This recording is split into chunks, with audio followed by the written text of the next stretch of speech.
워크북 35페이지 2과로 하실게요.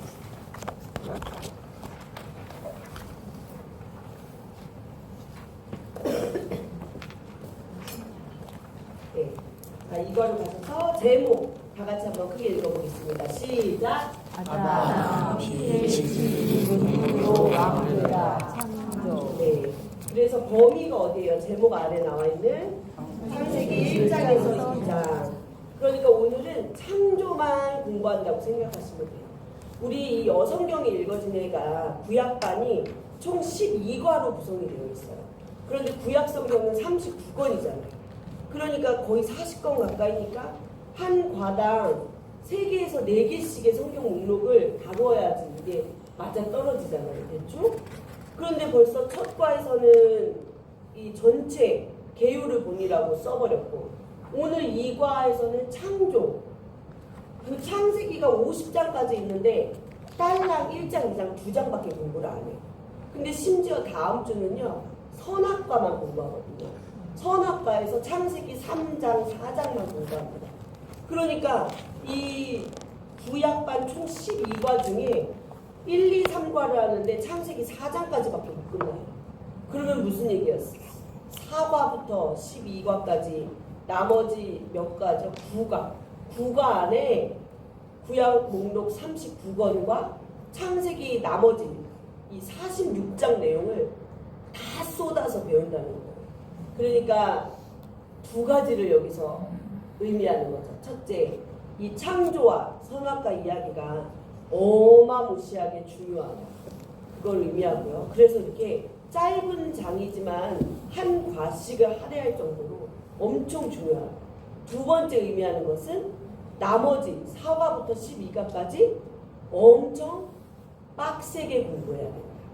두 개를 동시에 의미합니다. 그러니까 다음 주까지는 엄청 중요한 내용을 좀 마음 편하게 들으신다 생각하시고 4과부터는 절대 빠지시면 안 돼요. 한 과 빠지시면 성경책 이 목록이요 후루루 날아갑니다.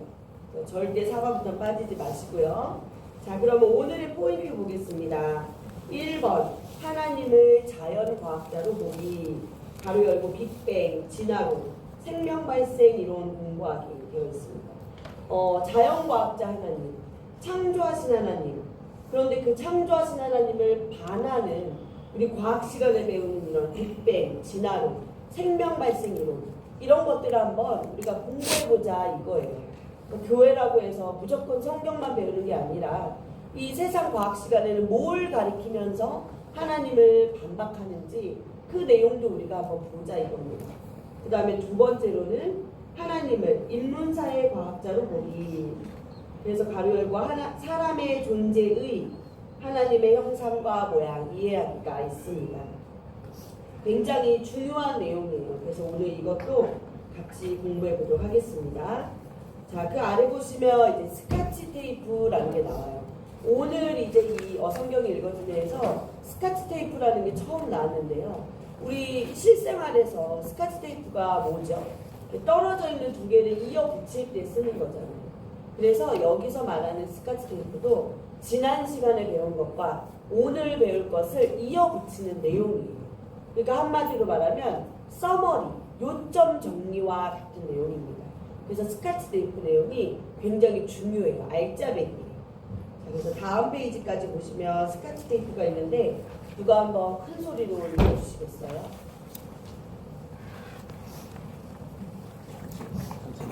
네. 창출민수 사사왕 대라는 이 열 권의 구약 이야기를 읽는 성경 목록이라고 했습니다. 이 만물이 창조되었고 그 후에 메소포타미아 지역에서 시작된 인간의 문명이 흘러 바벨론 제국을 만들게 되는 데까지 인류 일반 역사라고 했습니다. 세계사가 그렇게 흘러가는데 하나님도 당신의 나라 이스라엘을 세우셨습니다. 아브라함을 시작으로 백성들이 생기기 시작했습니다. 그 후 모세를 통해 법을 주셨습니다. 여호수아가 깃발 들고 가나안을 정복하면서 땅도 생겼습니다. 그 이후 사사들이 지도자로 나타나다가 왕정으로 변환되었습니다. 다윗왕 때는 흥왕기의 극치였습니다. 그러나 솔로몬 이후 그만 남북으로 나뉘게 되었습니다. 그렇게 분열 왕국으로 흘러가다가 북쪽은 아수르에 망했고 남쪽 유다는 바벨론에 망했습니다.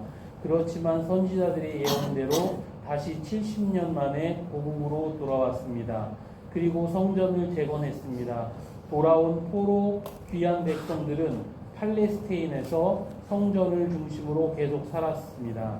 이렇게 살아가게 한 원동력은 에스라가 성경을 잘 가르친 덕분이었습니다.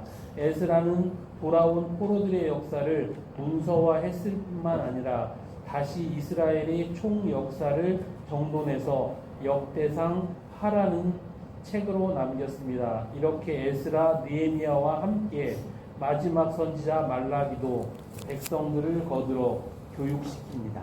네, 저희 지난 시간에 33개 나누어서 이야기했던 구약 전체 이야기를 엄청 압축한 내용이었습니다. 자, 그러면 오늘 이제 내용 들어가기 본격적으로 들어가 보겠습니다. 자, A번 하나님을 자연과학자로 보기. 그래서 큰 1번 보시면 당신이 여기 존재하게 된 경위에 대해 학교 과학 시간에 배운 내용이라고 나와 있습니다. 자, 오늘 이 과에서는 저희가 창조 공부한다고 했어요. 성경책 딱 피면 제일 먼저 나오는 얘기가 이 창조 이야기입니다. 그래서 창조 이야기가 왜 이렇게 중요하냐? 우리는 지금 교회를 다 잘 다니시는 분들이고 예수님을 구주로 고백하시는 분들이니까 그냥 덮어놓고 창조를 믿습니다 하세요. 그렇죠? 그런데 그 덮어놓고 믿는 믿음 정말 되게 중요하고 좋은 거죠. 근데 그 안에도 아주 작은 의심은 있을 수도 있습니다. 아이 뭐 솔직히 이게 완전하게 뭐 하나님의 말씀으로만 이 세상을 이 우주 만물을 만드셨다는데 나는 조금 마음에 걸리긴 하지만 그래도 믿어. 그냥 따라. 왜 난 교회 다니고 난 예수님을 믿으니까. 이런 크리스찬들도 분명히 있다는 거예요.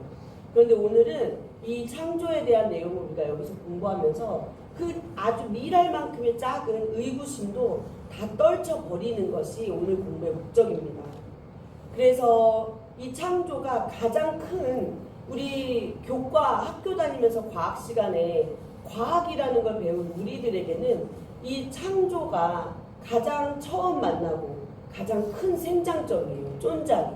이 여기가 팍 터져야 새로운 줄기에서 잎이 나고 꽃이 피고 열매가 필 수 있는 자리가 바로 이 창조 자리입니다.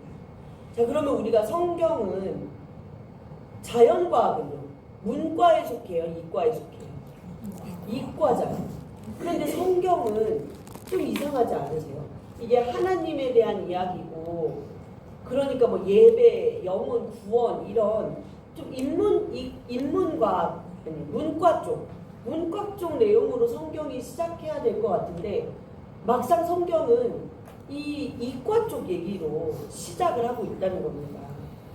그래서 오늘 이제 창조에 대해서 우리가 한번 하나님도 처음에 시작하셨던 이 창조 이야기, 이 이과에 해당하는 이야기 우리도 한번 먼저 공부해보자 이겁니다.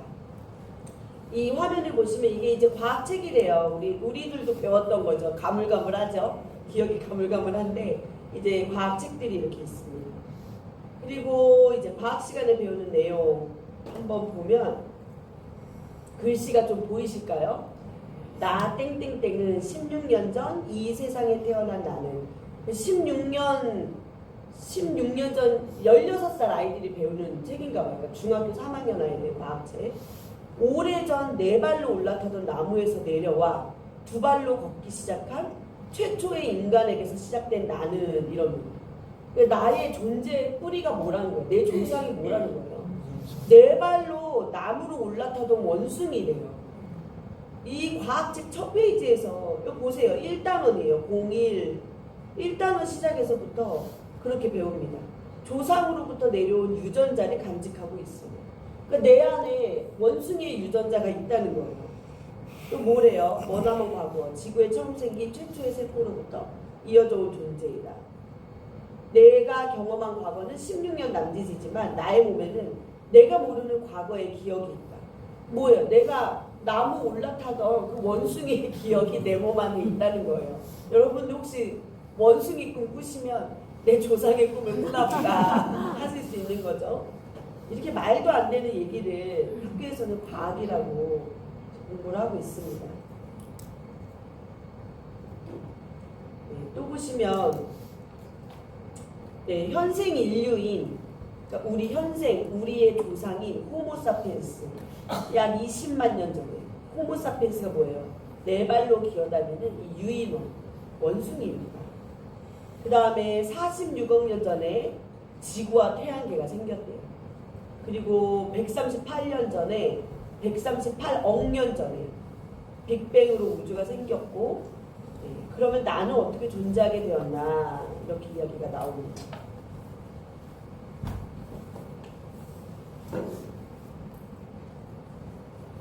그래서 우리 뭐 드라마 제목인 것처럼 별에서 온 그대가 이렇게 딱 나와요. 별에서 우리가 왔대요. 이 그림을 보시면 약 50억 년 전에 기체와 티끌로 된 서문이 있었다는 거예요.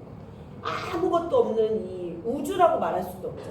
아무것도 없는 이 상태에서 기체와 티끌로 된 서문이 있었대요. 그러니까 그런 티끌이라는 거는 뭐 이렇게 무기물 티끌이에요. 그러니까 금속이나 암석 덩어리에 그런 티끌들이 있으니까 빛이 나는 그런 구름 덩어리들이 있었는데 그 구름 덩어리가요 갑자기 원인을 모르는 어떠한 폭발이 일어나서 그게 또 고압을 받으면서 이렇게 원반이 생성이 됐다는 거예요.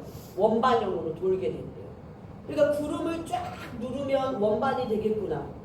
지금 다 이해되시죠? 그렇죠? 그런데 그 사이에서 또 이 수소 핵융합이라는 게 일어난대요. 수소 핵융합이라는 건 이 수소 분자 4개가 모여가지고 가운데 핵끼리 만나는 거예요. 수소 원자 하나에는 핵이 있고 그 핵을 붙어있는 전자 하나가 있어요. 근데 얘네는 일정한 텐션을 유지합니다. 그래서 이게 실타래 같이 보이지 않는 결합이 있어요. 근데 이거를 끊어내고 핵끼리 만나서 이 헬륨가스를 만들면서 핵융합이 일어난다는 거예요. 그리고 이 수소 핵융합은 엄청난 폭발적인 에너지를 갖게 됩니다. 그래서 지금도 이 태양계에서 일어나는 그 에너지원이 이 수소 핵융합이 계속 일어나고 있는 거예요. 여기까지도 이제 이해되시죠? 이게 일어났대요. 그런데 그렇게 돼서 뭐가 됐대요? 그 다음 그림을 보시면 수소 핵 융합 반응이 일어나 스스로 빛을 내며 원시 태양이 생겼다. 이게 태양의 근본 에너지 원이기 때문에 태양이 생겼대요. 아주 고개 끄덕끄덕. 그 다음에 이제 그러고 아까 그 티끌 구름에서 잔재하는 티끌들도 계속 존재할 거 아니에요. 이게 원반 안에 계속 돌면서 지네끼리 부딪히고 뭉쳐가지고 뭐가 됐다?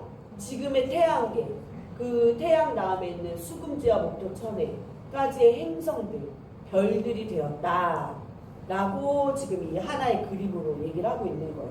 이제 이게 과학 시간 맨 처음에 나오는 표입니다. 이해 다 되시죠? 근데 이게 이해가 되시면 안 되는 거예요. 다 틀린 말이에요. 다 틀린 말이에요. 50억 년 전에 기체와 티끌은 어디서 나왔어요?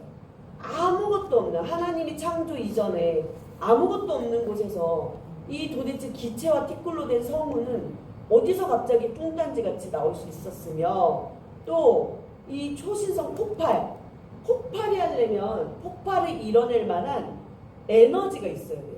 원인이 있어야 돼요. 이 볼펜이 가만히 있는데 오랜 시간이 지난다고 이게 저절로 폭발하진 않잖아요. 뭔가 원인은 에너지가 있어야 되는데 그럼 이 에너지는 어디서 나왔는가? 수소 핵 융합이 일어나려면 아까 제가 핵에 있는 이 양성자와 전자가 이 결합으로 이어져 있었잖아요. 이 실타래 같은 결합이 있는데 얘를 가위로 싹둑 자를 수 없어요. 이게 떨어지려면 엄청나게 강한 힘이 존재해야 돼요. 그게 지금 태양에서 있는 뭐예요? 중력이에요. 중력은 태양이 근원 힘이잖아요. 태양에 있을 때는 수소가 이게 잡아당기는 힘이 너무 크다 보니까 이게 쉽게 분리가 돼요. 그런데 지금 이 상태에서는 중력이라는 힘이 있어요, 없어요?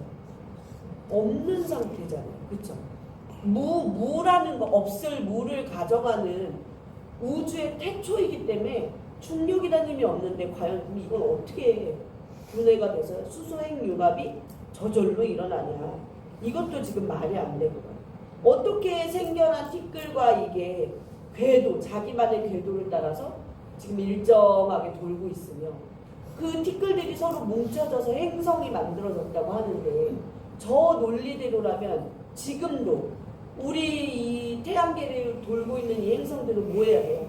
서로 뭉쳐지고 다져져서 또 다른 행성이 지금 계속 만들어져야 돼요. 그런데 그러지 않잖아요. 그러니까 이 그림은 뭐예요? 이미 지금의 현생을 살고 있는 과학자들이 이미 과학에 대해서 다 알고 나서 다시 과거를 추론하면서 껴맞춘 이야기밖에 되지 않는 거예요. 그런데 이거를 학생들이 딱 보면 과학을 모르니까 맞는 얘기야 끄덕끄덕 하게 될 수밖에 없다는 겁니다. 자, 그러면 우리 책에서 첫 번째 나오는 내용 한번 볼게요. 빅뱅 이론 한번 보시겠습니다. 빅뱅 이론 뭐예요? 가로치고 무에서 무기물이 자연 발생했대요. 극도로 작았던 우주가 초고온, 초고밀도 상태에서 팽창하여 오늘날의 우주로 변화해 왔다는 이론입니다. 이게 빅뱅 이론을 저도 물리를 전공하지 않았기 때문에 잘 몰라요. 이번에 공부를 해보니까 그런 내용이에요. 어떠한 아무것도 없는 상태예요. 진짜 아무것도 없는 없을 무 그 상태 그대로 거기에서 원초 물질 덩어리가 생겼대요. 양자가 이동을 자기 혼자서 막 요동을 치면서 어떠한 물질 하나가 떡하니 생겼다는 거예요. 그런데 그 물질이 갑자기 이 초신성 폭발을 합니다. 폭발을 하면서 초고온과 초고밀도 상태를 만나면서 이게 지금 팽창됐다가 냉각됐다, 팽창됐다, 냉각됐다 하면서 오늘날의 우주가 만들어졌다는 거예요. 그래서 이 그림 보시면 이 플랑크라는 게 그 원초 물질 덩어리를 말하는데 그게 생기기 이전에는 뭐예요? 완전 암흑이에요, 암흑. 그쵸? 암흑 상태인데 이 플랑크 원초 물질 덩어리가 갑자기 그냥 저절로 빵 하고 폭발해요.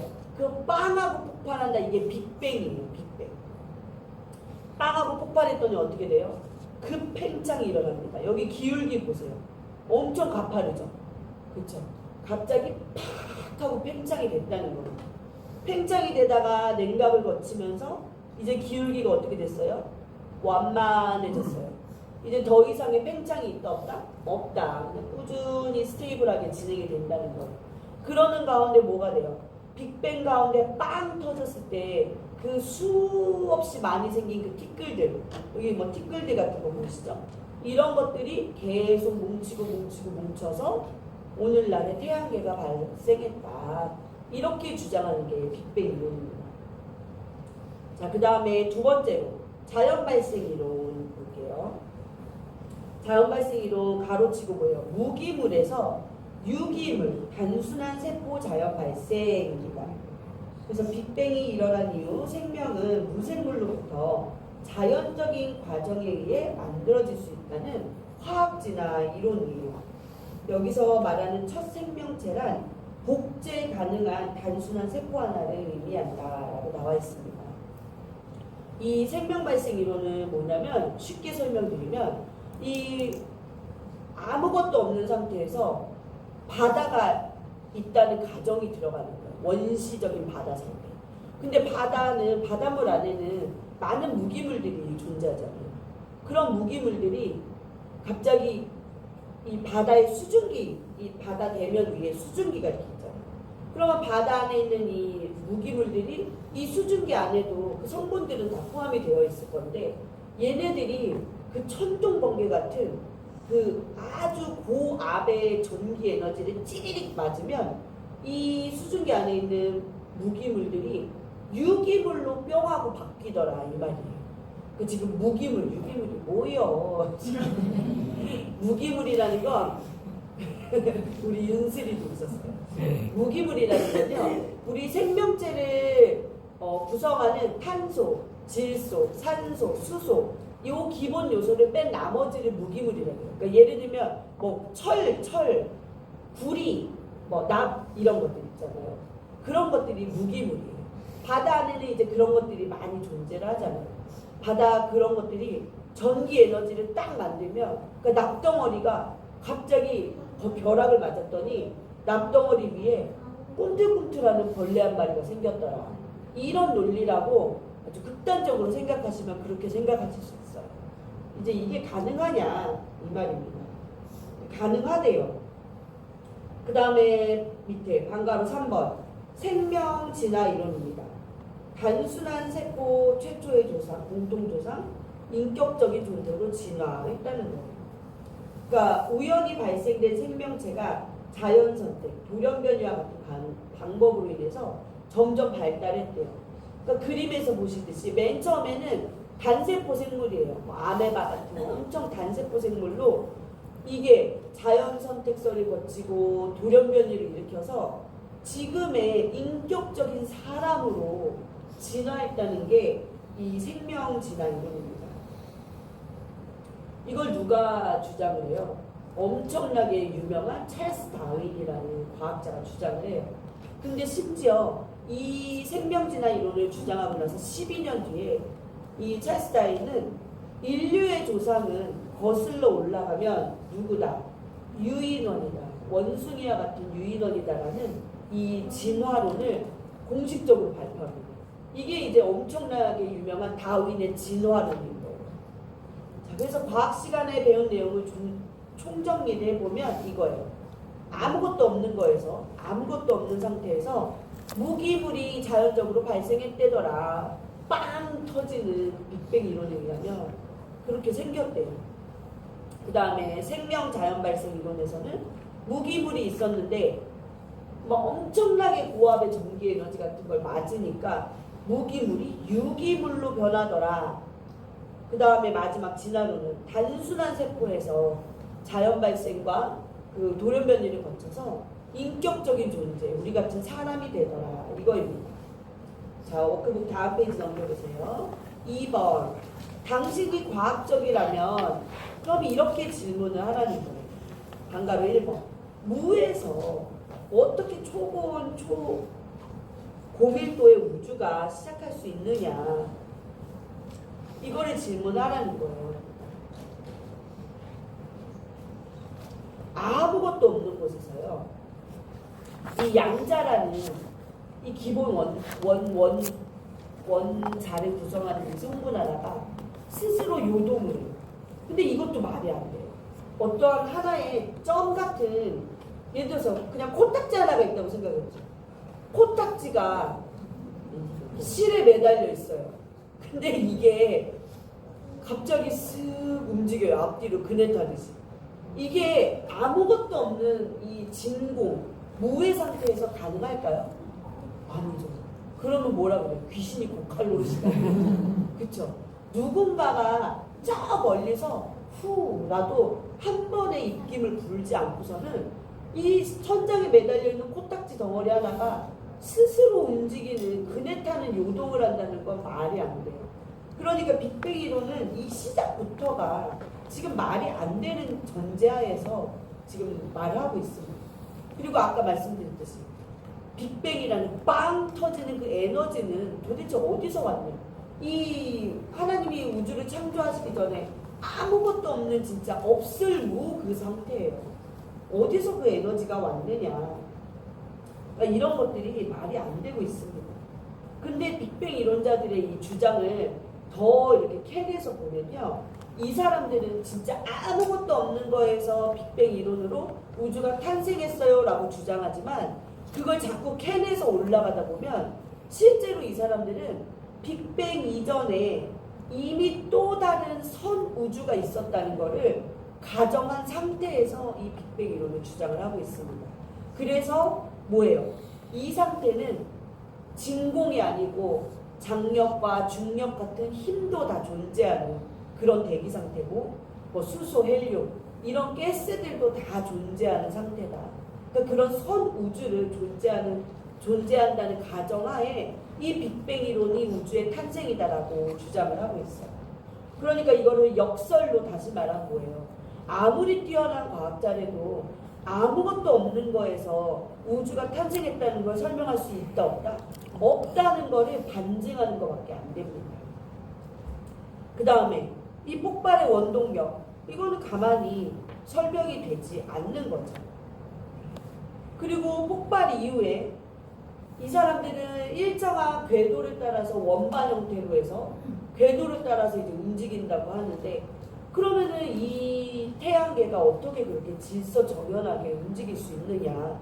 이 서로 행성과 행성 간에 부딪히지 않게 하는 이 힘은 누가 만들었냐? 어디서 왔냐? 이거예요. 우연히 발생한 폭발, 빅뱅에 의해서 이 힘까지 만들어질 수 있는 거냐? 대답을 할 수 없는 게 현재 과학입니다.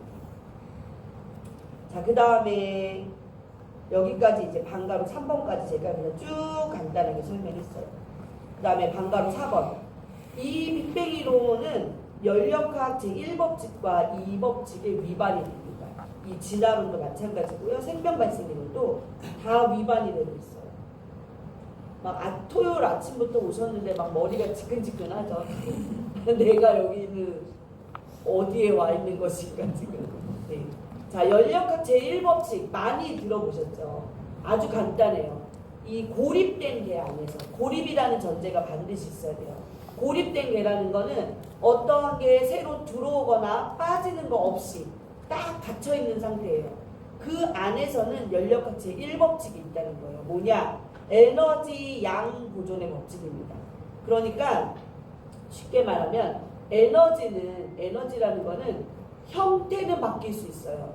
위치 에너지냐, 운동 에너지냐, 전기 에너지냐, 열 에너지냐. 에너지의 모양은 바뀌지만 총량은 바뀌지 않는다라는 거예요.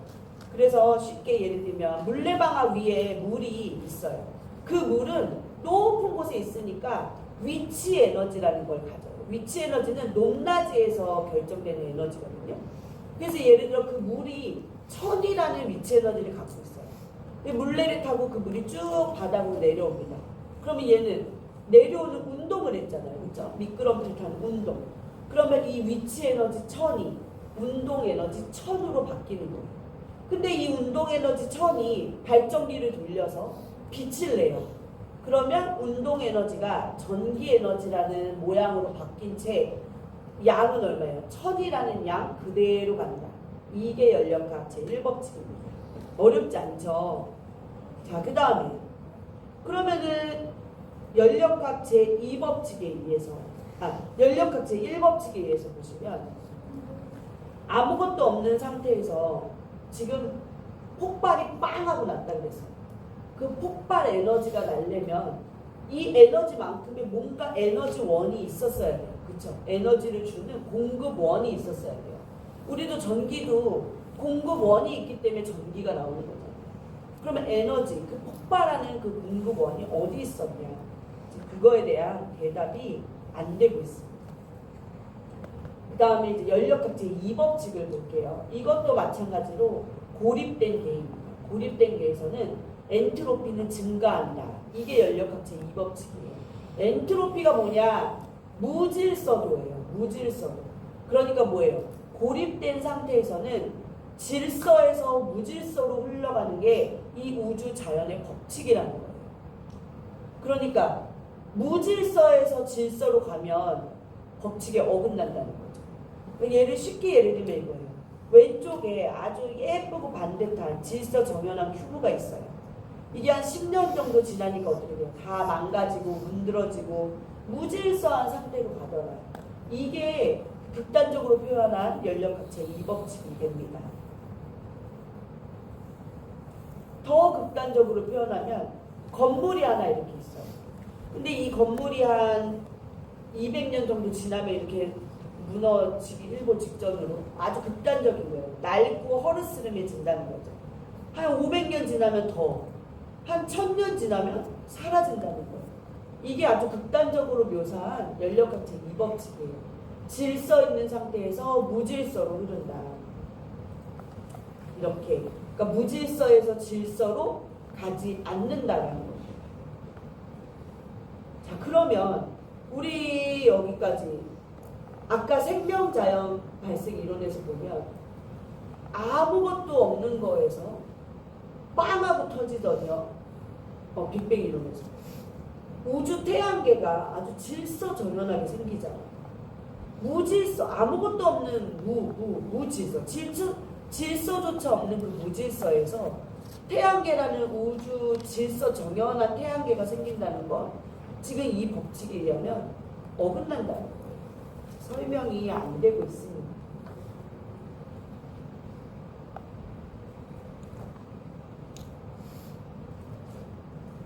네. 그리고 우리 아까 두 번째로 봤던 이제 생명자연 발생 이론이 왜 문제가 되는지도 한번 볼게요. 방가로 5번이에요. 유기물질과 최초의 생명체가 저절로 생길 수 있는가?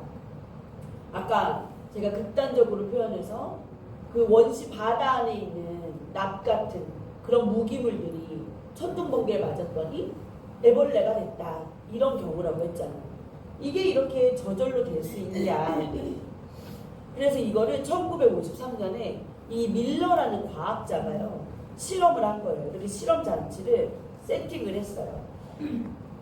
그래서 바다를 상징하는 그 물을 이렇게 큰 둥근 플라스틱에 물을 가득 채워놨어요. 그리고 이제 수증기를 내야 되니까 밑에서 물을 팔팔팔팔 끓인 거예요. 그러면 이제 바다 수증기가 관을 타고 쭉 올라가게끔 설치를 했어요. 그 다음에 이 과학자는, 밀러라는 과학자는 원시 대기 상태에는 수증기도 있었고 메탄가스가 있었을 거야. 그리고 헬륨가스도 있었을 거야. 수소가스가 있었을 거야. 그리고 암모니아가스도 있었을 거야. 가정하에 이런 암모니아가스, 수소가스, 메탄가스를 집어넣습니다. 그리고 전극도 설치해줘요. 왜? 번개와 같은 전기 에너지를 줘야 되니까. 그렇게 해서 장치를 딱 했어요. 그래서 이제 수증기를 끓여가지고 바닷물을 끓여서 수증기가 올라가서 딱 와요. 이제 자극을 찌리릭 줍니다. 전기 에너지. 천둥번개 효과를 주는 거예요. 그렇게 했더니만 이 가스가 이제 밑으로 내려오잖아요. 이거를 얼음을 넣어서 이제 냉각을 시켜요. 그러면 기체를 냉각시키면 액체가 되잖아요. 물이 쭈루루루루 흘러와요. 그래서 봤더니만 어머나 이 물 안에 유기물이 발생됐다는 거예요. 유기물이 뭐냐? 요 가스에 있는 애들, 질소, 산소, 탄소, 수소, 얘네들로 구성되어 있는 어떠한 유기 분자가 여기서 발견되더라 이 말이에요. 그래서 이 가설이 이론으로 승격을 해요. 그래서 어떻게 돼요? 교과서에 실립니다. 과학책에 생명자연 발생 이론 해가지고 과학책에까지 실려요. 그런데 나중에 이거를 보면 이 실험은 설계 자체가 틀렸다는 거를 너무나 쉽게 알 수 있습니다. 첫 번째로 이 전기 에너지 보시면 실제로 이 천둥번개 에너지는요 15만 볼트의 에너지예요.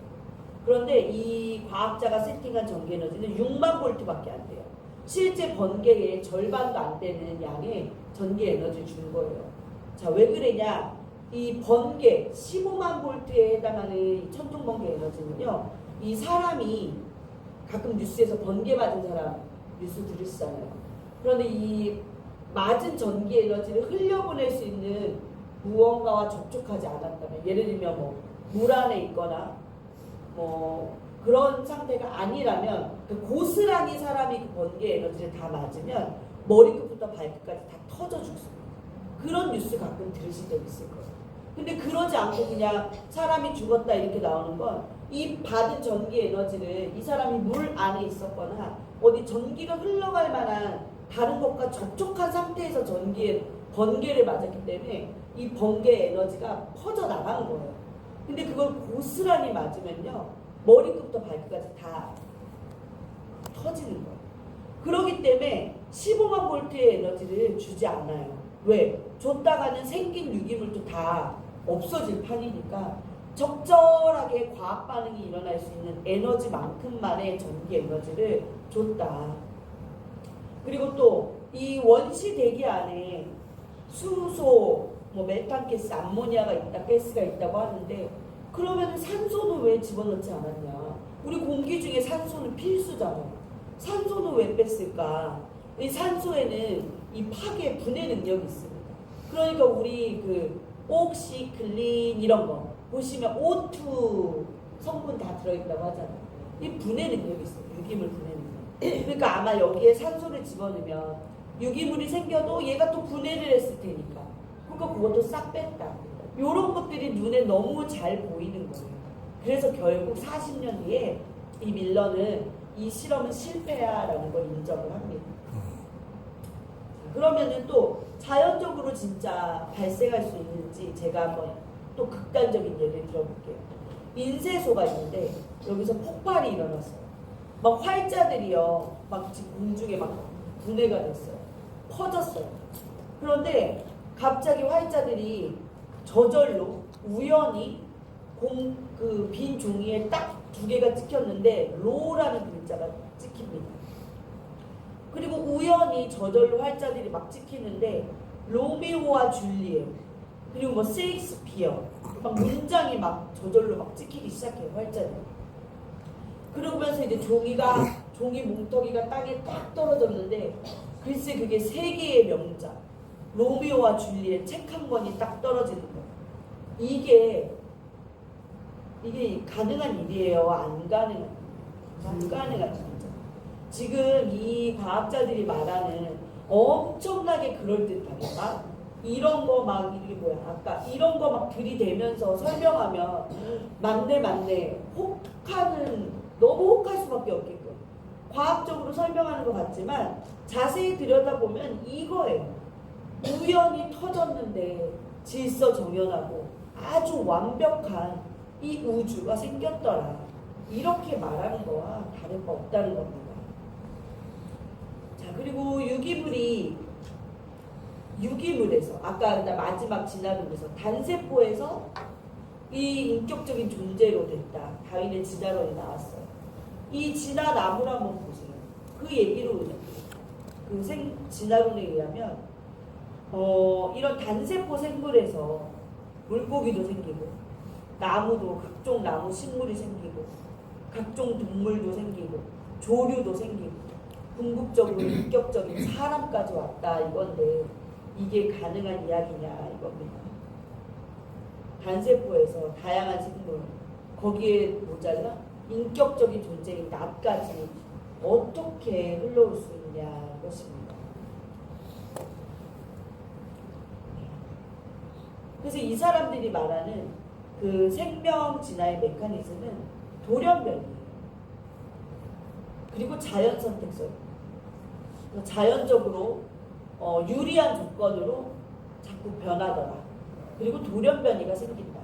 그래서 단세포로부터 우리 인류가 사람이 나오게 되었다.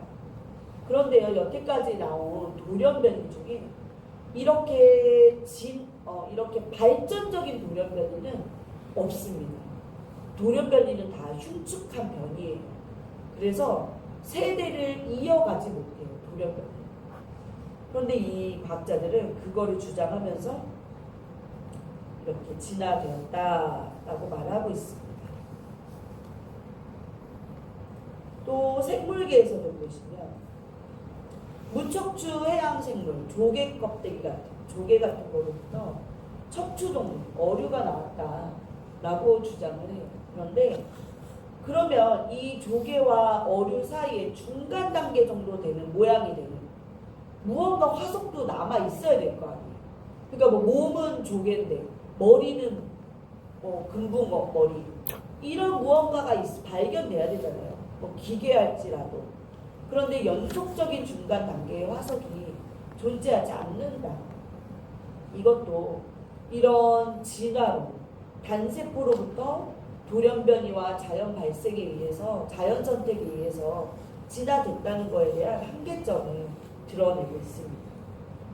그럼 우리 워크북 39페이지 3번 지금까지 한 이야기를 마무리하십시다.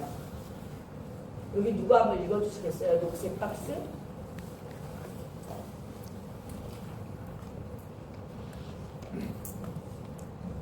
무에서 무기물로, 무기물에서 이 아원자 소립자로, 아원자 소립자에서 원자로, 원자에서 분자로, 분자에서 단세포로, 단세포에서 다세포로 진화되더니 수많은 바다 생물 종류를 거쳐서 육지로 나오더니 양서류, 파충류, 조류, 포유를 거치더니 언제부터인가 저절로 말할 줄 알고 악기를 만들고 글씨를 쓰고 그림을 그리고 영화를 만들고 비행기를 만들고 컴퓨터를 만들고 법, 정치, 경영, 관리, 경제원리, 철학, 양심을 운운하기 시작하는 인격적인 존재로 변화하기 시작하더니 오늘 당신으로 태어났다는 사실을 과학적으로 증명할 수 있습니까? 증거 있습니까? 여러분들 오늘 이렇게 제 설명을 쭉 들으시니까 과학적이라고 주장하는 이 과학의 이론들이요, 창조 이론들이 정말 과학적이다라고 좀 느껴지세요? 저는 오히려 점집에서 무당한테 점 보는 것보다도 더 허무맹랑한 얘기 같아요. 이게 과학을 가지고 일반 사람들이 과학을 잘 모르니까 그냥 그럴듯해 보이는 거 그림 갖다 붙이고 이론 갖다 붙이면서 이 현혹하는 것밖에 안 된다. 그런 걸 너무 많이 공부하면서 느꼈습니다. 우리 아까 봤던 이 밀러라는 사람이 생명다양 발생 이론을 이렇게 실험 장치를 설계하고 주장을 했다고 했잖아요. 근데 결국 이 사람이 항복을 했다는 거예요. 밀러의 항복. 밀러가 항복하게 된 원인이 뭘까요? 이 사람이 생명체 안에 있는 이 고도의 정보 시스템을 알게 되었기 때문이에요. 자기가 주장한 대로라면 뭐예요? 무기물이 번개, 전기 에너지를 맞아서 유기물이 되었다. 그러니까 금속 성분 같은 게 번개를 맞아서 살아 움직이는 생명체가 되었다. 지금 이렇게 주장한 거예요. 그래서 그 번개를 맞은 이후에 뭐 아미노산 같은 게 생겼다는 거예요. 아미노산이 우리 단백질의 구성 성분이죠. 아미노산 같은 게 생기고 그런 게 모이고 지네들끼리 또 반응을 해서 단백질이 생기고 그러다 보니까 이런 생명체가 생겼다 주장을 했는데, 그러면 이 세포 하나하나마다 있는 이 고도의 정보 시스템 DNA는 어떻게 설명할 거냐? 이것도 번개 맞으면 DNA 생기는 거냐? 이 말이 안 되는 거죠. 과학자 스스로 이 딱 문제에 봉착을 한 거예요.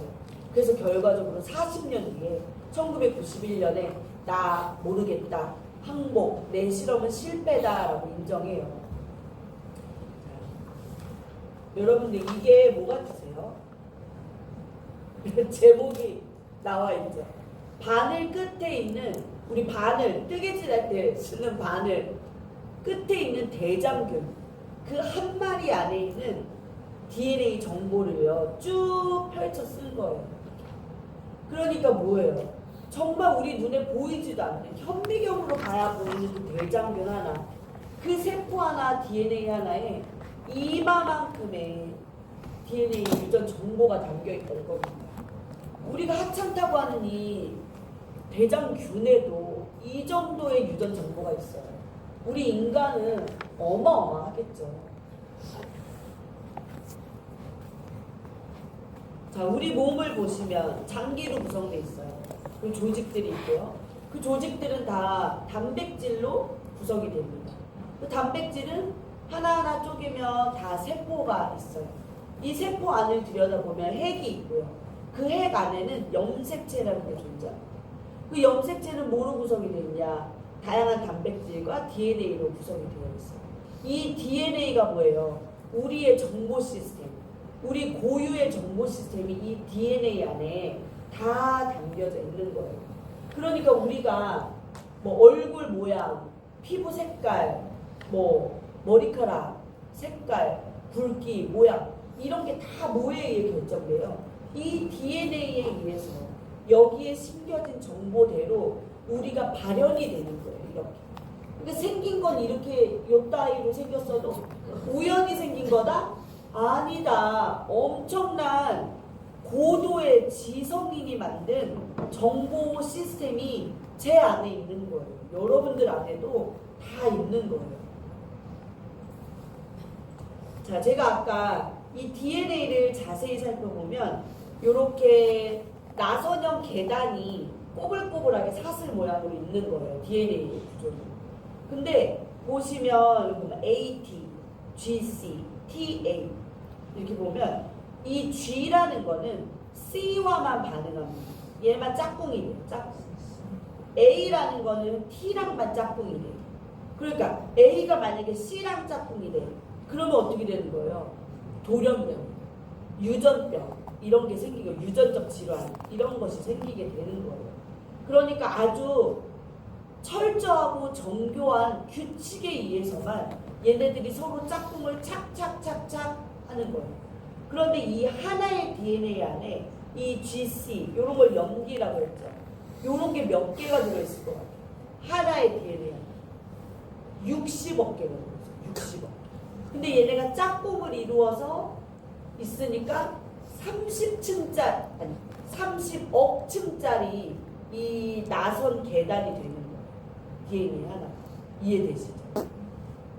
그래서 이거를 저희가 아까 우리 대장균 이거를 대장균의 이 유전 정보를 쫙 펴서 본 것처럼 인간의 이 유전 정보를 쫙 펴서 보면요.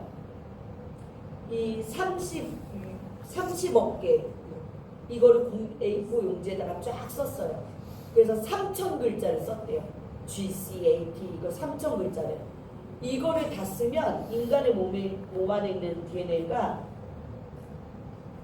3,000자를 쓴 한 페이지 이게 1,000페이지짜리 책 1,000권이 나오는데요. 이게 잘 가늠이 안 되시면 이게 아파트 15층 분량 그 어마어마 방대한 양의 유전 정보가 우리 몸 안에 있다는 거예요.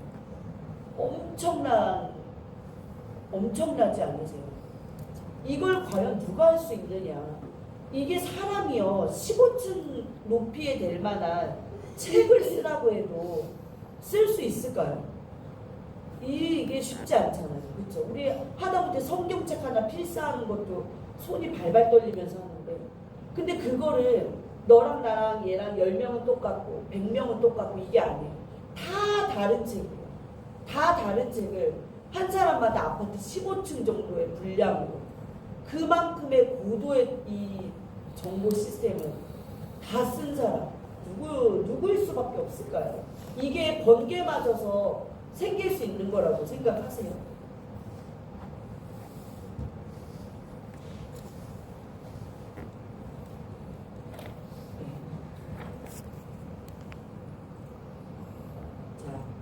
제가 이렇게 글자를 막 흩뿌려 나갔어요. 이거 글자 읽으실 수 있는 분 제가 수업 끝나고 아이스크림 사드릴게요. 뭔지 맞추실 분. 맞추실 수 있는 분 있으세요? 없죠? 왜? 한글 여기 모르시는 분 있으세요? 다 알아요. 디귿이다, 아다, 히읗이다 다 알아요. 근데 흩뿌려 놓으니까 규칙이 없으니까 질서가 없으니까 아무도 지금 해독을 못 하세요. 이 글은 당신을 사랑받기 위해 태어난 사람이에요. 무엇을 뜻하냐면 아무리 이 고도의 정보 시스템을 아파트 15층 높이만큼 썼다 해도요.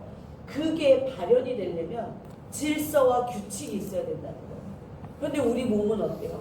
아주 정확한 규칙과 아주 정확한 질서 하에 착착착착 진행이 되는 거예요. 그러니까 우리가 눈을 일정한 속도로 깜빡일 수 있고요. 우리의 심장이 일정한 속도로 뛸 수 있는 거예요. 정말 공부하면 할수록 저도 과학을 공부했지만 하면 할수록 이거는 정말 하나님 창조주가 없으면 있을 수가 없는 일이다. 그 고백이 정말 절로 나옵니다. 이 규칙 중에 하나 우리 손톱에서 갖고 있는 단백질 얘네들이 갖고 있는 유전 정보는 뭐예요? 손톱만 만들어라 이거예요. 그러니까 여기서 이 규칙에 어긋나게 발생되면 여기서 막 머리카락이 나오고 막 이렇게 되면 큰일 나는 거잖아요. 얘가 코털은 머리카락이랑 같은 털인데도 불구하고 짧고 부드러워요. 근데 만약에 코털을 주관하고 있는 단백질이 이게 규칙이 잠깐 어그러졌어요. 그래서 갑자기 여기서 머리카락이 나와요. 큰일 나잖아요. 그렇죠? 그러니까 이 규칙과 질서를 그럼 누가 심어놨냐? 우리가 뭐 배터리 온 오프 하는 것처럼 자 규칙 발생해라 온 규칙 꺼져라 오프 이런 거 아무것도 없잖아요. 우리 신체에. 누가 이거를 이렇게 집어넣을 수 있냐.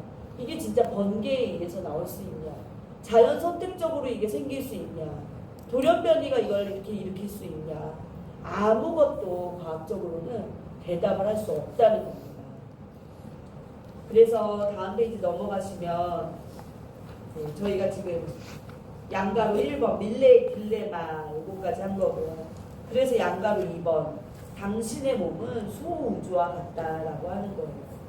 우리 몸도 우주만 태양계만 그렇게 어마어마한 과학 창조가 담겨있는 게 아니라 우리 몸도 어마어마한 우주, 소우주와 같은 창조물입니다.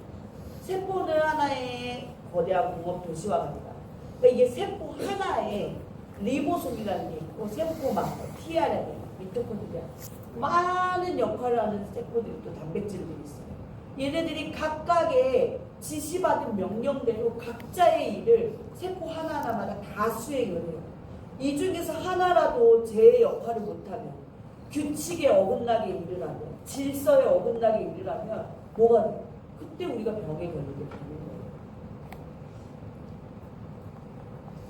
그리고 심장에서 우리 몸에 있는 이 혈관의 길이가요 약 10만 킬로미터 정도 된다고 합니다.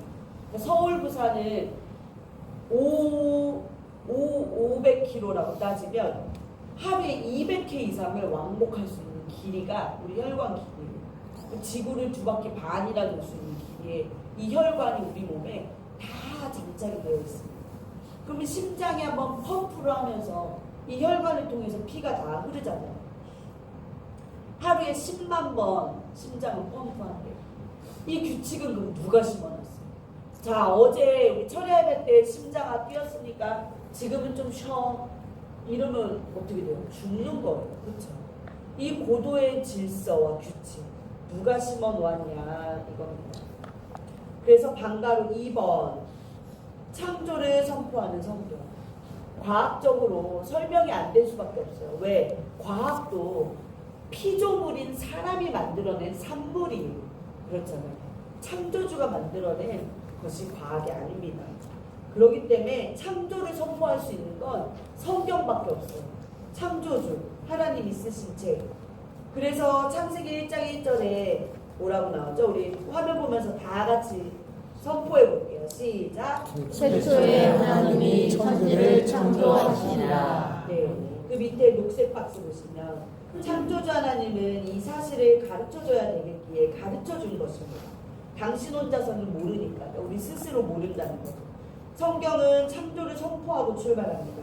창조하셨다 마침표를 찍고 시작하는 책입니다. 그래서 다음 페이지 5번 결론. 빅뱅 진화론을 믿거나 창조를 믿거나 둘 중에 하나를 믿는 것입니다. 뭐예요? 믿는 문제라는 거예요. 믿는 문제.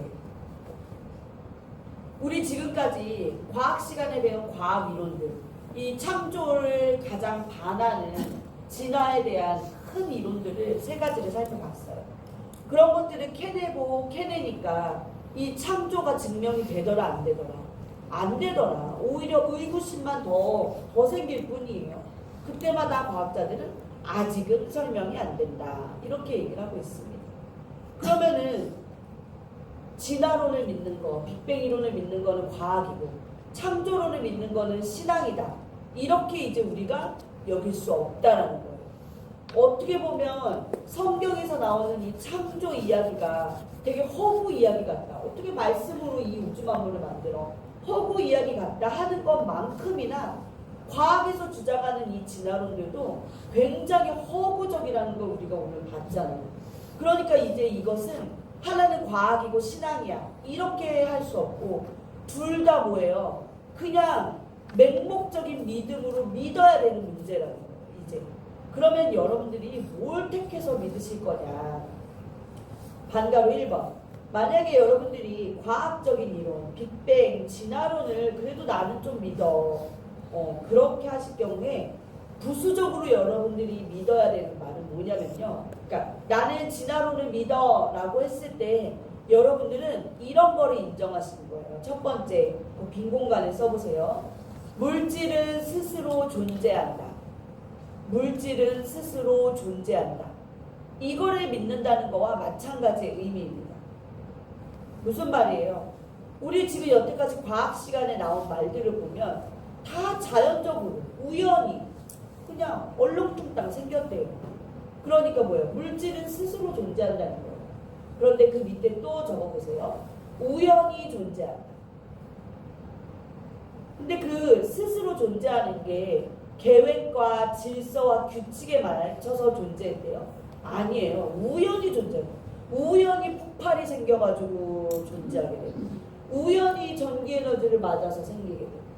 그러니까 스스로 존재하긴 하되 우연히 존재한다. 그러면은 나라는 인격적인 존재 자체도 하나님의 계획과 뜻이 아닌 뭐예요? 그냥 우연히 존재한 거예요. 그냥 우연히 이 세상 가운데 툭 떨어진 존재라는 거예요. 그냥 이걸 믿으시면 돼요. 내가 하는 모든 일도 그러니까 다 우연히 하는 거예요. 그냥 우연. 그렇게 믿으신다는 거와 일맥상통하다는 거예요. 근데 좋다. 그럼 여기까지 그렇다 치자. 근데도 해결이 안 되는 게 있어요. 그러면 뭐 사랑이나 양심, 법, 도덕 이런 인간만이 갖고 있는 이 내면의 가치 이런 거는 그러면 어떻게 설명할 수 있느냐? 과학으로 우리가 빅뱅 이론으로 아니면 뭐 생명 자연 발생 이론으로 진화론으로 그래 원숭이로부터 우리가 왔다 치자. 그럼 우리 안에 있는 도덕, 양심 이런 건 어떻게 설명이 될 거냐? 이거에 대한 대답이 안 되고 있습니다. 그럼 방가로 3번 창조론을 택하실 경우에 당신이 믿어야 될 내용. 여러분들이 창조론을 택하신다면 이것을 믿는 것과 같은 거예요. 뭐냐? 거기 적어보세요. 창조주는 스스로 존재한다.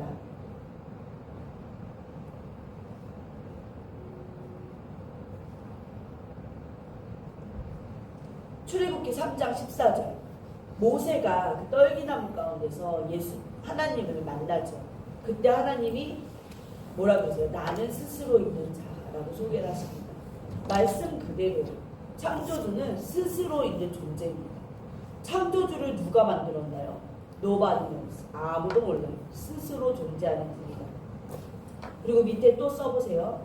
우주 만물은 창조주의 지혜와 설계로 만들어졌다. 우주 만물은 창조주의 지혜와 설계로 만들어졌다. 우리가 지금까지 공부했어요. 우리 몸 안에 있는 이 고도의 정보 시스템 이런 것들 누가 만들었다? 창조주의 지혜로 만들어진 것이다. 우주 만물 모두가 이 창조주의 지혜로 설계되었다는 겁니다. 이 어마어마한 우리 신체의 이 비밀을 보면 이 설계자는요 엄청난 고도의 지식과 지혜와 이 능력이 있어야지 이런 설계도를 작성해서 우리 각 사람마다 다 다른 걸 줄 수 있어요.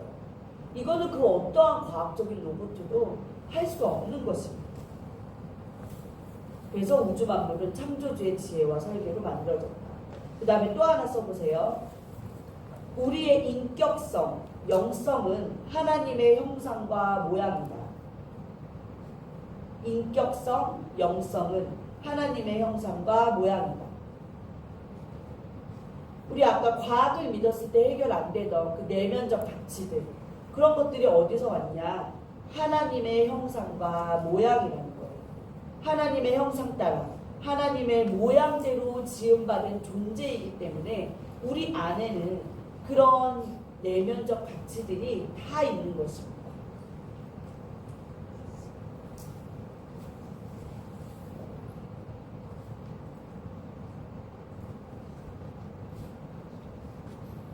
그러니까 창조주의 지혜가 담긴 이 설계도 그게 우리 몸 안에 있다. 그 설계자가 창조주 하나님일 수밖에 없다는 우리는 고백을 할 수 있는 거죠. 여러분들 화면에서 이 정자를 한번 보세요. 남자의 몸에 있는 정자예요. 이 정자는 남자의 벽을 뚫고 들어갈 수 있는 효소를 가지고 있어요. 그리고 그래서 0.006mm 크기라고 합니다. 0.006 우리 눈에 보이지도 않아요. 이게 사람이 이 현대 과학이 제 아무리 발달한들 이 0.006mm 안에 그 화학 효소를 발사할 수 있는 능력도 갖추고 있고 또 유전 정보도 탑재한 이런 전자 같은 거를 만들 수 있을까요? 저는 과학이라는 건 하나님이 심어놓은 우주 이 창조의 원리 이런 것들을 찾아내는 학문이라고 생각해요.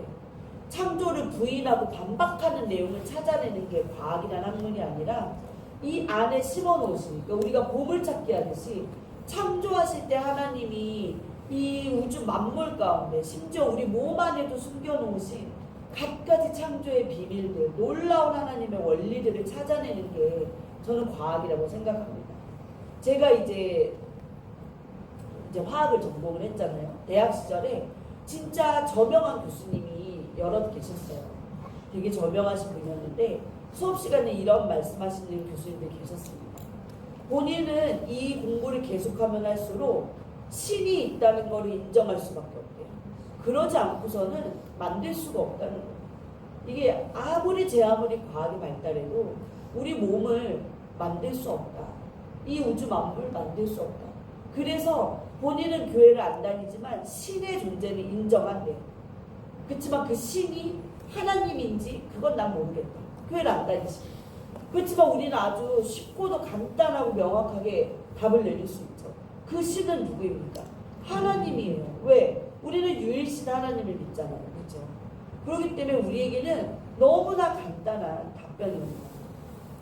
하나님은 이 창조하신 모든 이 우주 만물을 하나님의 법칙대로 움직이고 계세요. 우리 몸 안에 있는 모든 질서와 규칙도 다 하나님의 법칙으로 움직이고 있는 겁니다. 그러면은 이렇게 이 사람의 몸, 우주 만물, 과학, 우주 다 자연과학에 해당하는 분야였어요. 그렇죠? 우리 지금까지 이제 자연과학의 하나님을 공부를 한 거예요. 그러면 이제 뭘 공부해야 돼요? 인문사회과학 가운데도 하나님의 이 창조 법칙이 녹아져 있느냐, 창조의 법칙대로 자연계가 움직이듯이 인문사회과학도 그렇게 움직이느냐, 이것을 저희가 공부해 보도록 하겠습니다. 저희 잠깐 15분까지만 쉬는 시간 가질게요. 15분까지. 지금 자, 그러면 우리 사람을, 우주를 왜 만드셨는데요? 만드신 목적이 무엇입니까? 이 사람을. 나는 왜 사나? 사람의 존재 의의가 뭐냐? 이런 인문사회 과학적인 질문도 생깁니다. 그럼 이런 질문에 우리 하나님이 대답을 해주실 수 있냐? 과연 이 성경은 대답을 가지고 있느냐 이거예요.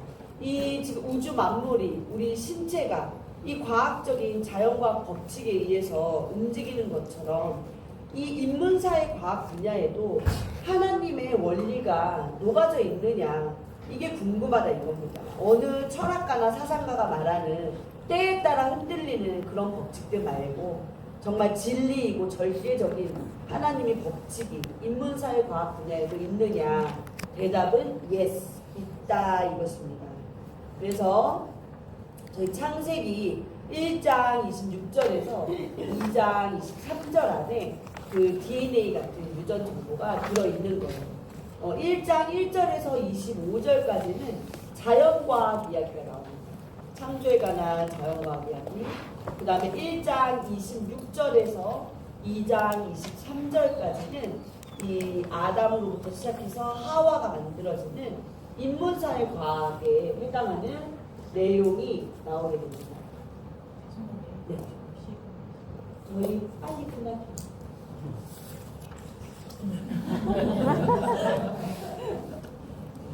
그래서 자 이제 빨리 보도록 하겠습니다. 다음 페이지 42페이지 1번 사람 창조 X파일이 있습니다. 그래서 창세기 1장 26절에서 28절 말씀이 그 아래 박스에 나와 있어요.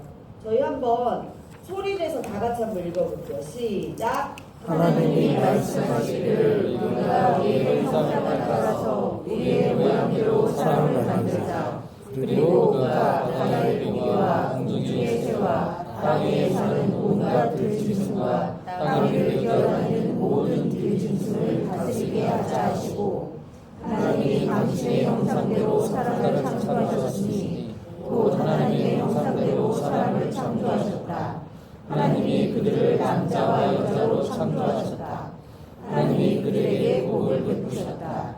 하나님이 그들에게 말씀하시기를 생육하고 번성하여 땅에 충만하여라. 땅을 정복하여라. 바다의 고기와 공중의 새와 땅 위에서 살아 움직이는 모든 생물을 다스리라 하셨다. 네, 지금 이 세 절을 읽으셨는데 중요한 부분에 한번 밑줄 쳐보겠습니다. 26절에 따옴표 있는 부분. 우리가 우리의 형상을 따라서 우리의 모양대로 사람을 만들자. 자, 여기까지 줄 쳐보시고요. 그 다음에 27절. 곧 하나님의 형상대로 사람을 창조하셨다. 하나님이 그들을 남자와 여자로 창조하셨다. 여기다가 줄 쳐보세요.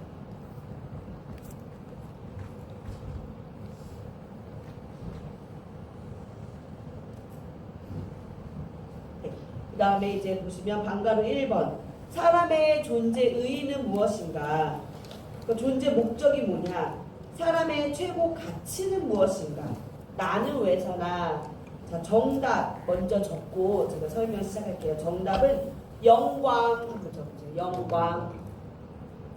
그리고 따라와 대로. 따라와 대로 두 개 적어보세요. 영광, 컴마 찍고 따라와 대로 이렇게 적어보세요.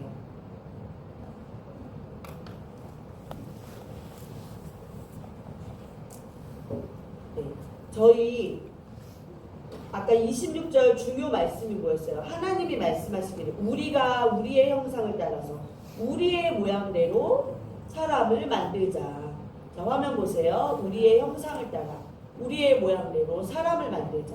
그리고 그 사람을 남자와 여자로 만들자. 그리고서 이제 뭐 하세요?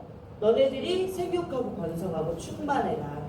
이 우주 만물을 정복하고 다스려라 라고 말씀하셨어요.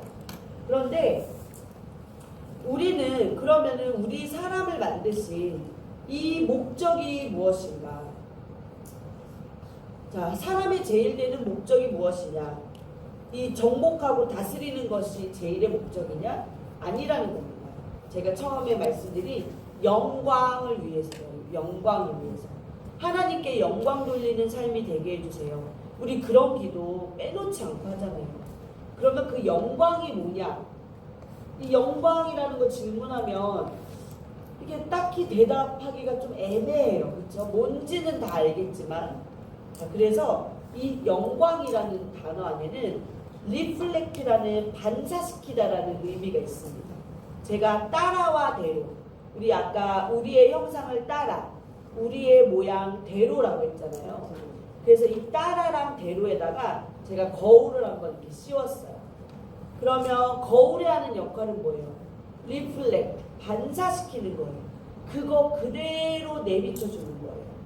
그게 바로 뭐다? 그러니까 우리 사람을 통해서 하나님의 형상을, 하나님의 모양을 거울처럼 반사시키는 거, 그대로 내비치는 거, 그게 뭐다? 영광이다라는 것입니다. 그래서 우리의 존재하는 목적은 뭐예요? 우리가 왜 만들어졌대요? 어떻게 만들어졌대요? 하나님의 형상을 따라 하나님의 모양대로 만들어진 우리는 존재하는 의의가 뭐예요? 그 하나님의 형상과 모양을 거울처럼 그대로 반사시켜라. 그게 우리의 존재 의의가 됩니다. 그러면 우리 사람은 어떨 때 가장 큰 가치를 갖게 될까요? 목적을 이루었을 때 가장 가치 있는 사람이 되겠죠. 그렇죠? 그러니까 우리의 목적, 하나님께 영광 돌리는 그런 사람이 되었을 때 우리는 가장 가치 있는 사람이 됩니다. 그러면은 어느 순간에 사람이 하는 많은 일들 중에 어느 순간에 그 가치를 가장 최고의 가치를 갖게 될까요? 어느 순간일까요? 우리가 하는 일들 중에서 가장 가치 있는 순간. 다시 말하면 가치 있다. 뭐예요? 영광해내는 거잖아요. 영광해내는 게 뭐였어요? 하나님의 모양과 하나님의 형상을 그대로 내비치는 거. 우리가 무슨 일을 했을 때 하나님의 형상과 모양이 우리를 통해서 가장 많이 보일까요? 예배입니다. 예배. 그래서 이 가치라는, 예배가 영어로 월십이잖아요. 가치는 영어로 월스거든요. 그래서 이 예배의 어원이 가치라는 말, 월스에서부터 월십이 파생이 되는 거예요. 그러니까 우리가 예배자의 삶을 살게 해주세요. 이런 기도 진짜 많이 해요. 예배자의 삶이라는 게 뭐예요? 나의 삶 속에서 하나님의 형상과 모양을 반사해내는 사람이 되게 해달라는 기도예요. 내 삶을 조각조각 내가지고 거울로 비쳤더니 내 자아가 보이고 내 이기적이고 썩은 속사람이 보이고 그런 게 아니라 조각조각 나의 삶의 모든 부분을 거울로 비쳤을 때 하나님의 형상과 하나님의 모양이 보이는 그런 사람이 되게 해주세요. 그런 삶을 살게 해주세요. 이게 바로 예배자의 삶을 살게 해달라는 기도입니다. 너무 멋진 기도지요. 우리도 정말 그렇게 예배자의 삶을 살기를 정말 소망합니다. 자, 그러면은 저희가 그 밑에 42페이지 양가로 1번, 2번은 했고요. 그 다음 페이지 바지가로 2번. 그러면 영광해내야 될 본체는 무엇인가? 정답 너무 쉽죠. 하나님의 형상과 모양이다. 그렇죠? 그러면은 하나님의 형상, 이 형상이라는 게 무엇이냐? 형상은요, 셀렘이라는 말로 이미지, 우리가 갖고 있는 내면적인 가치를 말합니다.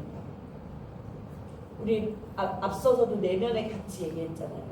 그럼 뭐 도덕, 예술, 문화, 사랑, 양심, 법, 이런 모든 내면적 가치, 이런 것들을 형상이라고 해요. 이것은 하나님만 갖고 계시는 특징인데 모든 피조물 중에서 우리 사람에게만 하나님이 또 주신 것입니다. 그러니까 이런 내면적 가치들이 하나님한테 우리는 받은 것이다. 그 다음에 두 번째, 모양은 무엇이냐? 이런 드무치라고 하는 likeness에서 내면적 가치들이 존재하는 방식이에요. 내면적인 가치들이 존재하는 방식. 말이 좀 어렵죠? 쉽게 말하면 이런 것들, 우리 안에 있는 이 모든 내면적 가치들이 사람은 사람대로, 법은 법대로, 양심은 양심대로 각각의 고유의 성질은 다 갖고 있지만 얘네들이 어떻게 존재해야 되냐? 하나님이 원하시는 방식으로 존재해야 된다. 그게 뭐냐? 하나님이 원하시는 존재 방식, 공동체 연합이라는 겁니다. 그래서 우리 삼위일체 하나님은 하나님, 예수님, 성령님 각각으로 계시지만 어떻게 돼요? 공동체, 연합으로 또 일체로 계실 거잖아요. 그래서 우리가 삼위일체 하나님을 고백하잖아요. 그래서 그 밑에 양가로 3번, 삼위일체를 조금이나마 이해해보자 보시면, 자, 성부 하나님, 성자 예수님, 그리고 성령님은 함께 커뮤니티, 공동체로 존재하신다 이거예요. 연합으로 존재하신다. 그러니까 연합으로 이 세 개가 하나다라고 존재하려면 어떻게 돼요? 너도 나고 너도 나고 너도 나야. 서로 사랑으로 존재하는 공동체일 수 있습니다.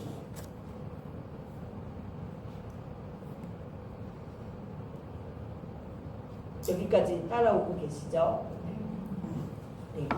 그래서 그 밑에 큰 2번 가정, 남녀, 창조, 엑스파일이 있습니다. 이제 이 이야기로 저희가 흘러갈 수 있어요. 왜냐? 공동체, 하나님이 원하시는 존재 방식은 항상 공동체 연합을 할 수 있는 근간의 원리는 뭐다? 사랑이다. 이것으로 이 하나님의 인문사회학 법칙을 우리로 하여금 경험하고 깨닫게 하기 위해서 주시는 게 뭐예요? 남녀 관계입니다. 남녀로 시작하는 결혼 관계. 그리고 결혼으로부터 파생되는 가정, 이것을 통해서 이 삼위일체 하나님의 공동체 연합 원리를 우리에게 실행하도록 만드시는 거예요. 자, 그래서 그 박스 보시면 창세기 2장 18절에서 23절까지 말씀이 나와 있거든요. 워크북 보시면 창세기 2장 18절부터 23절 말씀을 한번 눈으로 한번 읽어보세요.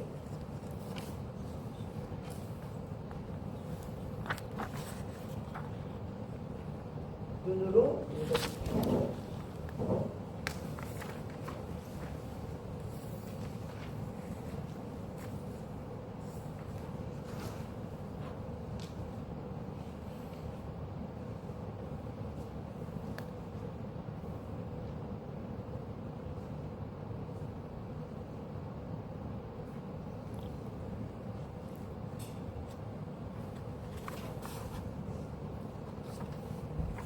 자, 다 읽으셨으면 이 6구절 중에서 딱 2개 구절이 좀 어색하게 끼어 들어간 게 있거든요. 그게 뭔지 한번 찾아보실까요? 6구절이 쭉 한 얘기로 흘러오다가 2개가 조금 어색하게 딱 끼어 들어가 있어요.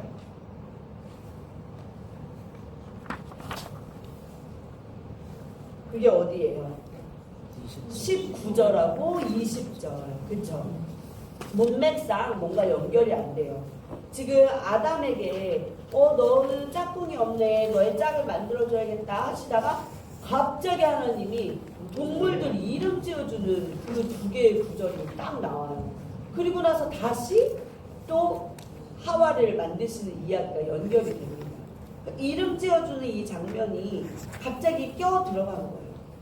그러면 우리가 그 다음 페이지 문제들을 이제 쭉쭉 보면서 왜 하나님은 그 아담의 짝을 만들어주는 이야기를 하시다 말다 짐승들이 이름 지어주는 그거를 말씀하셨을까를 한번 정답을 찾아 나가보도록 하겠습니다.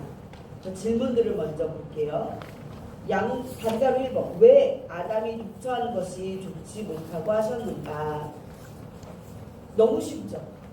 하나님의 존재 방식이 뭐였어요? 공동체, 연합이기 때문입니다. 그러니까 독처, 혼자 있는 거는 하나님의 스타일이 아니에요. 자, 반가로 2번. 하나님께서 왜 아담에게 짐승들의 이름을 지어주라고 하셨는가? 바로 여기서 바로 나오네요. 자, 하나님이 각종 동물들과 날아다니는 새를 다 이끌고 오세요. 그리고 아담한테 아담아 이름 좀 줘줘봐 라고 하십니다. 뭐예요? 이름을 어떻게 짓는지 보셨다. 19절 말씀 보면 그것들을 무엇이라고 하는지를 보셨다. 그러니까 하나님은 아담에게 일종의 테스트를 하시는 거예요. 얘가 이 동물들 이름을 어떻게 짓나 한번 보자. 테스트를 하십니다.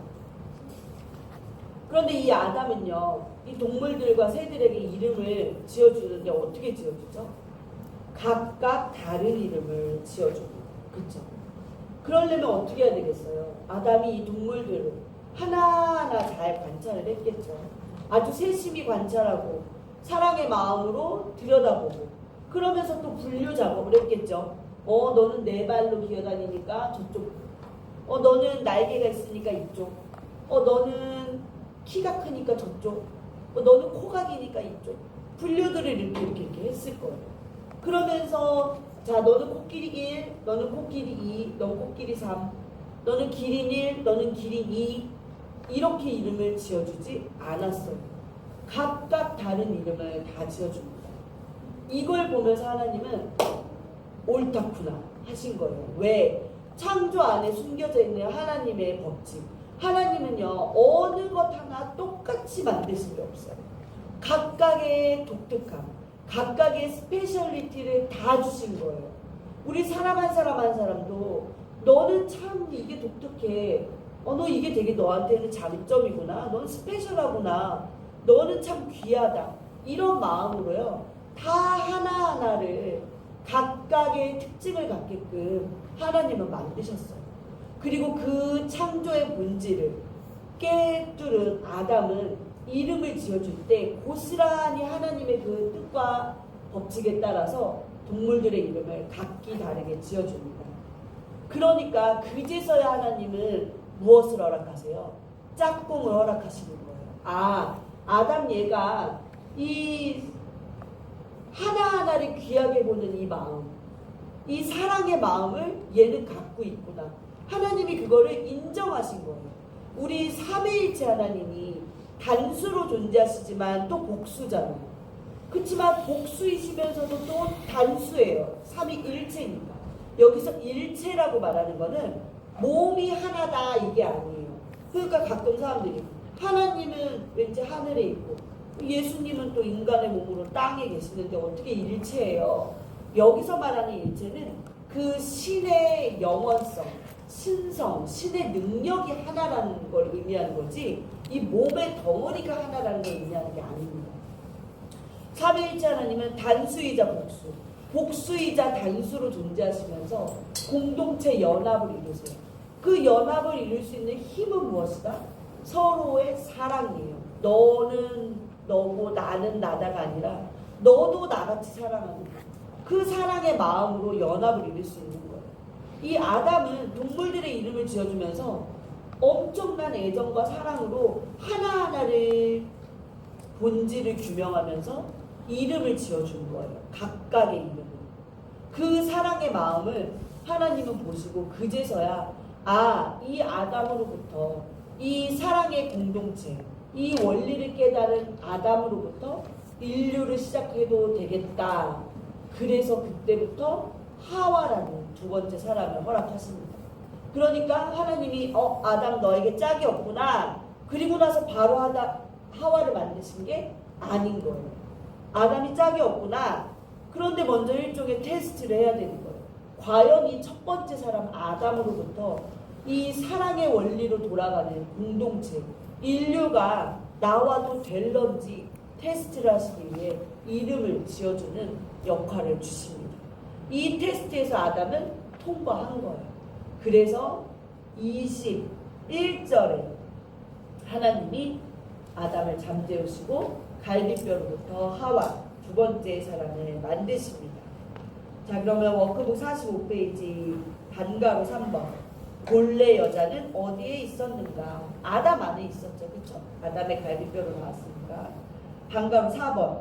공동체, 가정사회, 국가 발생은 누가 출현하면서부터 생겼는가? 누구예요?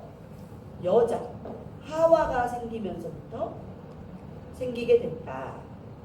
그러니까 여자의 출현이라고 하와라고 여기 적으시면 될 것 같아요. 자, 화면 보세요. 먼저 사람 하나, 아담이 있었어요. 근데 이제 하와가 생겼어요. 두 번째 사람이 생겼어요. 그러면서 이제 뭐가 생기게 된 거예요? 인간이 발생한 거예요. 그러니까 사람 사이가 발생하게 됩니다. 그러면 하나님이 원하시는 이 사람과 사람의 존재 방식은 무엇이다? 너는 너고 나는 나다가 아닌 너도 나다. 너와 나를 같게 여겨라. 어떤 마음으로? 사랑의 마음으로, 사랑의 힘으로. 이 원리가 이제부터 인류에 발생하게 되는 겁니다. 자, 화면 보세요. 하와랑 아담이 만나서 너는 나다. 서로 사랑의 관계로 존재하면서 자녀들이 이렇게 생깁니다. 자녀들이 생기고 또 일가 친척이 생기고요. 그러니까 시족사회, 부족사회, 인류로까지 이렇게 확장 발전이 되는 거죠. 하나님은 그러니까 아담 하나를 창조하시고 하와를 창조하실 때 각각의 사람만 보고 끝내신 게 아니라 이 인류까지 보시고 창조를 하셨다는 거예요. 그런데 이 창조를 시작하신 이 사람을 만드신 이 원리는 무엇이다? 사랑, 사랑의 공동체. 너는 나다. 내 이웃을 내 몸과 같이 사랑하라. 이 말씀. 이게 신약에 와서 새 계명으로 나온 게 아니라 구약 맨 처음 창조 때부터 이미 하나님이 말씀하신 인문사회가 법칙인 것입니다.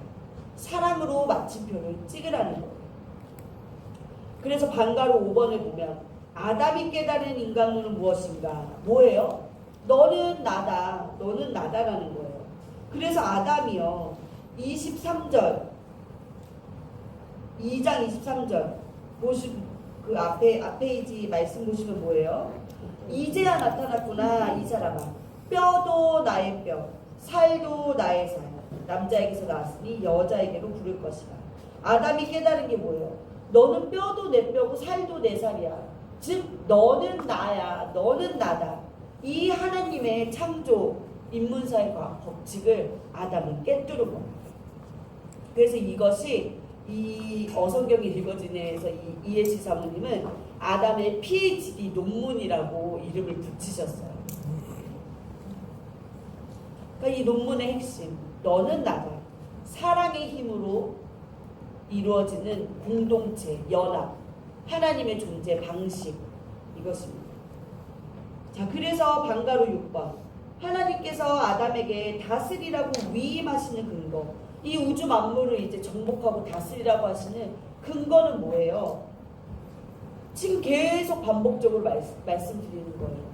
이 창조 안에 녹아져 있는 하나님의 공동체, 연합, 사랑의 원리를 이 아담은 깨달았기 때문에 그제서야 이 아담에게 이 모든 우주 만물을 다스릴 권한을 주실 수 있는 거예요. 믿고 맡길 수 있었던 거죠. 그리고 두 번째 사람인 하와까지도 주실 수 있었던 것입니다. 그 다음에 방가로 7번 앞으로 발생한 공동체 사회의 정치 원리, 사회과학 원리는 그럼 무엇이어야만 하는가라는 겁니다. 화면 보세요. 아담과 하와가 만나서 자녀를 낳아요. 그러면 1 더하기 1은 2가 돼야 되는데 1 더하기 1은 다시 1이에요. 그래서 또 자녀들을 낳아요. 그래도 합은 뭐예요? 1이에요. 아무리 단수끼리를 계속 더해도 그 합은 다 1이에요. 그러니까 전 세계 인류를 다 합쳐도 몇십억, 몇백만억이 아니라 뭐예요? 1이요. 이게 하나님의 인문사회가 법칙입니다. 뭐예요? 공동체로 존재해라. 연합해라. 그 연합의 힘은 무엇이냐? 너는 나다. 사랑하는, 너를 나와 같이, 내 이웃을 내 몸과 같이 사랑하는 그 힘으로 존재하라는 것입니다. 그러니까 앞으로 발생할 공동체 사회의 정치 원리는 뭐예요? 사랑인 것이죠.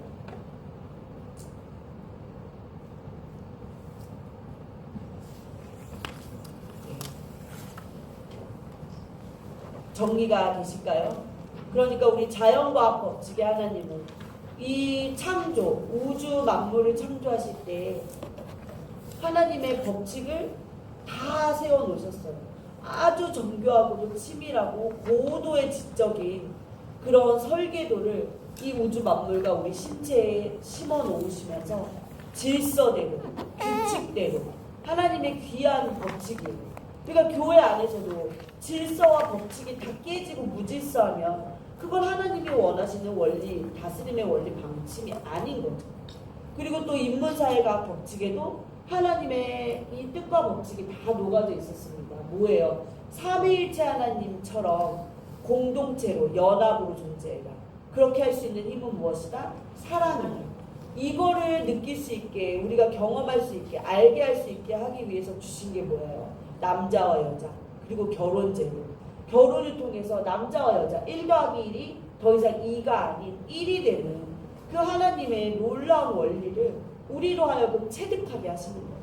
그리고 자녀를 낳음으로써 가정 공동체, 각자 내 4인 가족이면 1 더하기 1 더하기 1 더하기 1 4일 것 같지만 우리 실제 가정 중에서 그렇게 돌아가는 가정이 있으세요? 만약에 뭐 내 자녀가 어디 나가서 다리 하나가 부러졌대요. 그건 개 다리니까 개가 아프겠구나. 아이 뭐 개. 이러시는 쿨한 부모님 여기 안 계시잖아요. 그렇죠? 내 자녀 다리 부러지면 내 다리 부러진 것보다 더 마음 아프죠. 이 인문사의 과학 법칙을 우리로 하여금 체득할 수 있게끔 허락하신 게 결혼제도와 가정이라는 것입니다. 자, 그래서 워크북 46페이지 마무리 한번 제가 읽어보도록 하겠습니다. 남자는 여자를 자기 생명이라고 인정했기 때문에 하나님으로부터 통치권, 주권을 받았습니다. 이게 바로 아담의 PhD 논문입니다. 자, 아담은 인간론으로 박사학위를 받은 셈입니다. 이제 그는 이웃은 곧 나다 이 원리를 근간으로 정치할 것입니다. 아담은 자기 생명과 아내의 생명 그리고 오고 올 자녀들의 생명을 자기 생명과 똑같다고 생각했습니다. 본질을 규명했습니다. 아담의 인간론, 아내는 곧 나다 이 원리를 깨달았기 때문에 그것을 근거로 하나님은 통치권을 주셨습니다. 이제 아담은 생육하고 번성하며 인구가 늘어나는 동안 왕으로 통치해야만 합니다. 우주 만물도 정복해야 합니다. 본질을 규명하고 이름을 지어주고 그것을 관리해야 합니다. 자연과학도 정복하고 다스리고 사회인문과학도 발전시키며 관리해야 합니다. 아담은 이과 문과에 능한 왕이었습니다. 그렇습니다. 이제 아담은 생육하고 번성하며 인구가 늘어나는 동안 아내를 비롯한 후손들을 잘 다스릴 것입니다. 이제 흘러가는 역사 속에서 백성들을 앞장서서 이끌어가야 합니다. 또 앞으로도 계속해서 이름을 지어주는 일을 할 것입니다. 그런 일을 후손들과 함께 사회를 이루면서 감당해야 합니다. 아담의 문화적 사명입니다. 후손들과 함께 즉 한 공동체 사회를 이루면서 이 사명을 함께 받들어야 합니다. 혼자서는 다 할 수 없는 일입니다. 모든 사람 한 사람 한 사람이 남이 아니고 곧 나 자신이라는 원리 또한 깨달았으니 사람 공동체도 이제 그렇게 관리해야 할 판입니다. 너는 나다, 내 안에 너 있어 라는 이 원리에 이름을 붙이면 사랑입니다. 관계의 원리입니다. 하나님도 그렇게 사랑으로 존재하시므로 사람도 그렇게 존재해야 합니다. 이 원리를 깨닫는 것, 그렇게 사는 것, 하나님의 영광의 극치입니다. 하나님을 가장 잘 반사해내는 것입니다. 하나님은 창조주로 능력이 엄청난데도 당신을 사랑하신다는 겁니다. 마치 백마탄 왕자가 신데렐라를 사랑하듯 목숨 바쳐 사랑하십니다. 그런데 아무래도 하나님의 사랑이 안 느껴지신다고요. 그 증거가 뭐냐고요? 첫째 날부터 여섯째 날까지 하나님이 하신 행위, 당신 하나 살게 하시려고 하신 그 행위, 창조, 그거 자체가 사랑이셨습니다. 우주 만물을 보십시오. 딸기를, 귤을, 바나나를, 연어를, 참치를, 쌀을, 공기를, 물을 보면 알 수 있습니다. 오늘도 당신은 그분이 당신을 사랑하셔서 만드신 물을 마셨습니다. 그런데 아담은 그걸 깨달았다는 거죠. 이과 문과 원리를 다 터득한 사람이었습니다. 겉모습은 동물과 다름없는 구조를 갖고 있어도 말입니다. 이거 깨달은 사람은 리더입니다. 이걸 깨달을 때 당신도 비로소 사람을 다룰 줄 알게 된다 이 말이죠. 그렇습니다. 아담은 왕이었습니다. 저희 지금 여기 가운데 지금 담임 목사님들, 이 교회 영적 지도자이신 담임 목사님 계시고 또 교회 영적 리더이신 장로님들도 계시고 또 셀 목자 리더분들도 되게 많으세요. 그런데 뭘 깨달은 사람이 리더래요? 이거를 깨달은 사람이 리더래요. 어떤 거? 너는 나다. 사랑의 공동체, 연합. 이 원리를 깨달은 사람이 진정한 리더라는 겁니다. 그래서 우리 교회는 이런 사람이 정말 리더로 세워지는 교회가 되었으면 좋겠어요. 뭐 일 잘하는 사람, 뭐 성경 말씀 완벽하게 아는 사람, 이런 사람이 아니라 정말 내 셀원한 사람 한 사람은 너는 나다. 이 사랑의 원리로 돌보고 함께 가꿀 수 있는 사람들이 정말 셀 목자, 리더 이렇게 세워지는 교회가 됐으면 하는 그런 마음이 이 이과를 준비하면서 제가 기도할 때 가장 많이 들었던 마음이었습니다. 네, 오늘 공부 어떠셨어요? 어려우셨나요? 아니요. 네. 사랑합니다. 사랑합니다. 좋다고 하셨으니까 좋았습니다. 사랑합니다. 결론 사랑합니다. 네, 그러면 우리 어성경 읽어중에서는 제목이 되게 중요하다고 했잖아요. 다음 시간에 배울 3과 제목 저희 큰 소리로 한번 읽어보겠습니다. 워크북 51페이지 시작. 그렇지만 진짜 왕은 나다. 네, 오늘 너는 나다. 이 원리를 깨달은 아담에게 뭘 주셨어요? 우주 만물을 이제 왕처럼 다스릴 모든 통치권을 주셨습니다. 그랬는데 하나님이 제목에서 뭐라고 하세요? 그렇지만 진짜 왕은 나다라고 말씀하시네요. 이 선악과와 관련된 내용인데 무슨 내용인지 다음 주도 또 기대해 주시고 다음 주 결석하지 마시고 만나도록 하겠습니다. 제가 기도하고 마치겠습니다.